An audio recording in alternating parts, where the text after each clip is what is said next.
ہمارا مذہب اسلام زندگی کے ہر گوشے میں ہماری رہنمائی کرتا ہے، اور زندگی سے لگے ہوئے کسی بھی شعبے کے لیے ہمیں نمونہ چاہیے، ہدایت چاہیے، رہنمائی چاہیے، تو وہ سب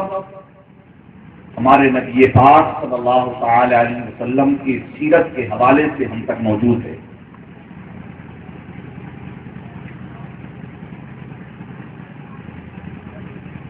اللہ کے پیارے رسول صلی اللہ تعالی علیہ وسلم کی تربیت میں سب سے پہلی شخصیت اگر کوئی ہے رہی ہے وہ حضرت علی رضی اللہ تعالی عنہ کی ہے۔ آپ بخوبی جانتے ہیں، فرمان باری تعالیٰ جب آیا وَأَنذِرْ عَشِيرَتَكَ الْأَقْرَبِينَ، اے محبوب آپ سب سے پہلے اپنے قریبی رشتے داروں کو ڈرائیے، تو آپ نے ایک دعوت کا اہتمام کیا اور اس موقع پر اپنے تمام قریبی اعزاء اور رشتے داروں کو جمع کیا اور پھر توحید و رسالت کی بات کی۔ ہر طرف خاموشی رہی اور سبوں کی زبان پر معلوم ہوتا تھا کہ تالا لگ گیا ہے، لیکن ایک 8 سال کا بچہ تھا جو کھڑا ہوتا اور کہتا کہ میرے پاؤں میں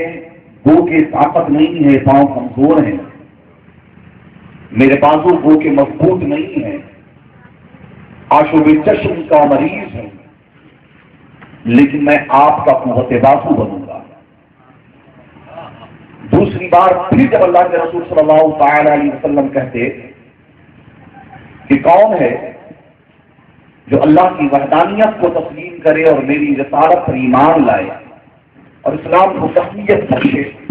وہ بچہ پھر کھڑا ہو جاتا اور کہتا کہ میرے بازو کمزور ہیں،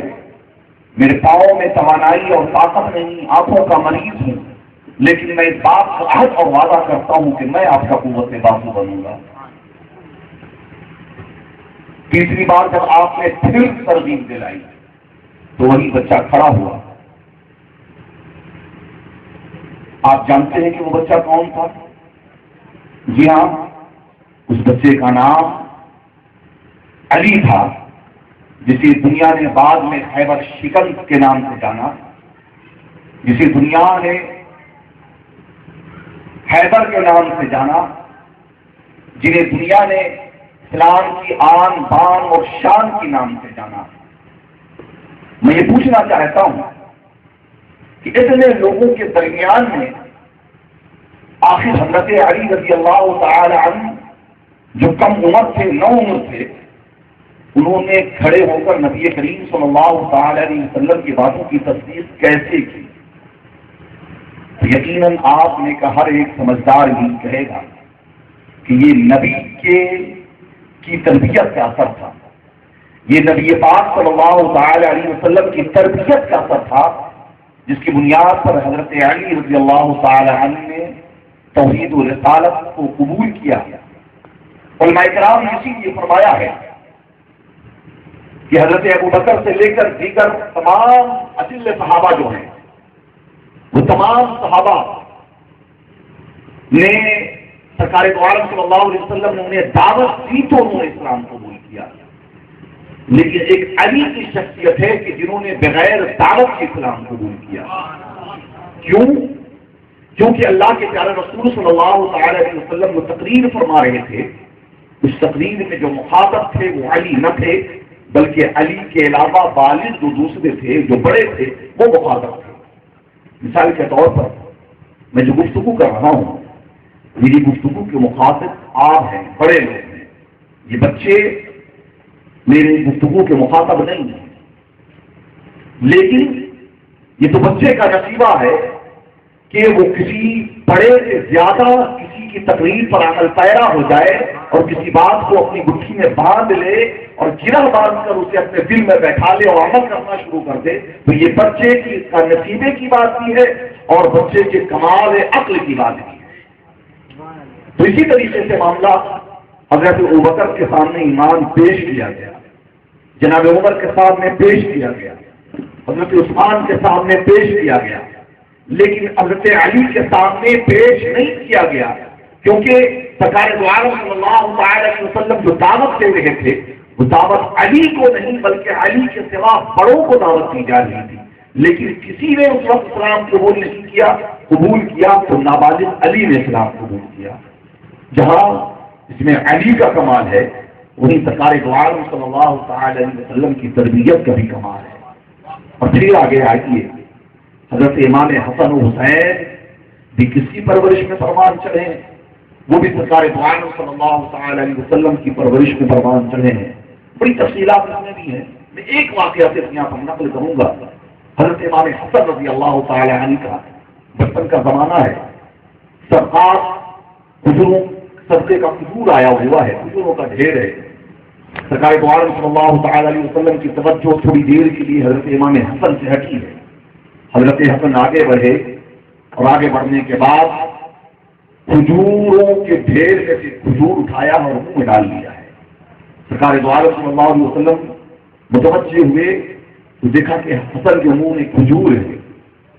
فوراً بلایا حسن کو اور اس کے بعد بلانے کے بعد ان کے منہ سے کھجور تھکوایا اور تھکوانے کے بعد اپنی انگلی ڈال کر ایک ایک ذرات اس کے نکال دیے اور کہا اے حسن یہ صدقے کا مال ہے اور ہمارے لیے صدقہ حلال نہیں ہے۔ اللہ اکبر۔ یہی سے سرکار دو عالم صلی اللہ تعالی علیہ وسلم والدین کو یہ تعلیم دے رہے ہیں، انہیں نمونہ ان کے سامنے پیش کر رہے ہیں کہ بچے کو سکھاؤ کہ جائز کیا ہے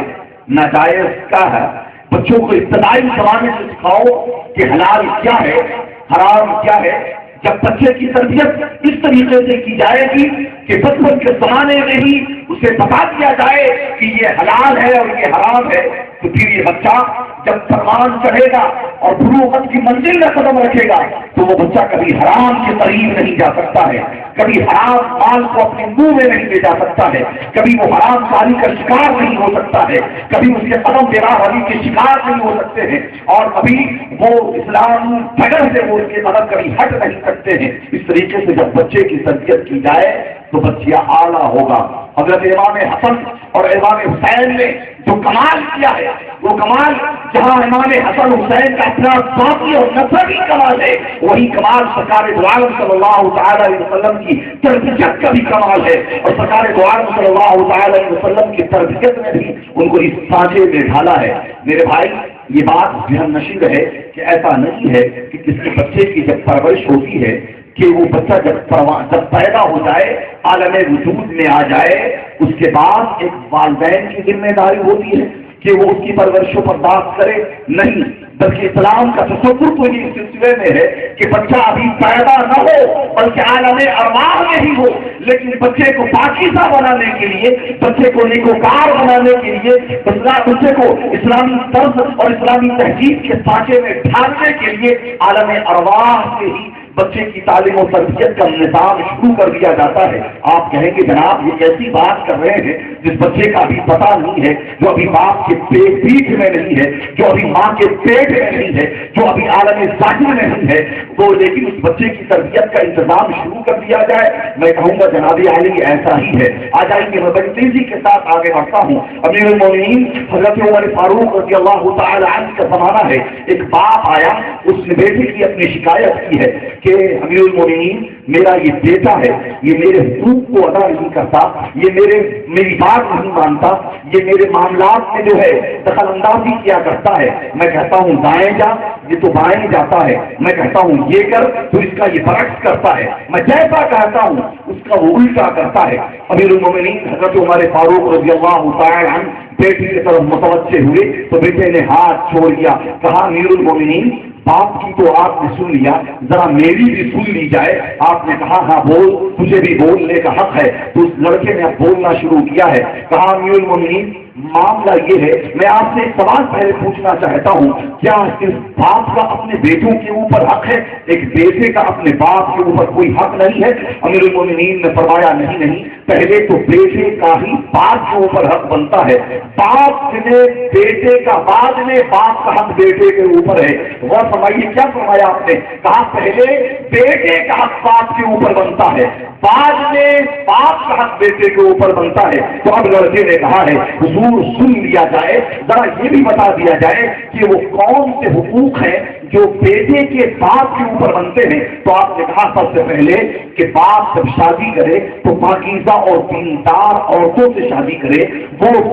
پاکیزہ اور دیندار عورتوں سے شادی کرے، یہ پہلا حق بیٹے کا باپ کے اوپر ہے۔ دوسرا حق یہ ہے کہ جب بیٹا پیدا ہو تو بیٹے کا نام جو رکھا جائے وہ اسلامی نام رکھا جائے، وہ اللہ اور رسول کے نام پر رکھا جائے، وہ بزرگوں کے نام پر رکھا جائے، بامانہ نام رکھا جائے۔ اور تیسرا حق بیٹے کا باپ کے اوپر یہ ہے کہ اس کی اسلامی تعلیم و تربیت سے اسے آراستہ کیا جائے، دینی تعلیم اسے دی جائے۔ یہ تین حق ہے جو بیٹے کا اپنے باپ کے اوپر ہوتا ہے۔ تو اب بیٹے نے ہاتھ چھوڑ کر عرض کیا کہ حضور اب میری سنی جائے، میرے باپ نے جو شادی کی وہ شادی انتہائی بدترین عورت سے شادی کی، ایک فاحشہ سے شادی کی، ایک دنیا دار عورت سے شادی کی، اور اس کے بعد جو میری ماں ہے جس کا کیریکٹر جلوس ہے، جس کا کیریکٹر خراب ہے، ایسی خراب عورت سے میرے باپ نے شادی کی۔ دوسری یہ کہ جس نے میرا نام رکھا وہ میرا نام جوہل رکھا۔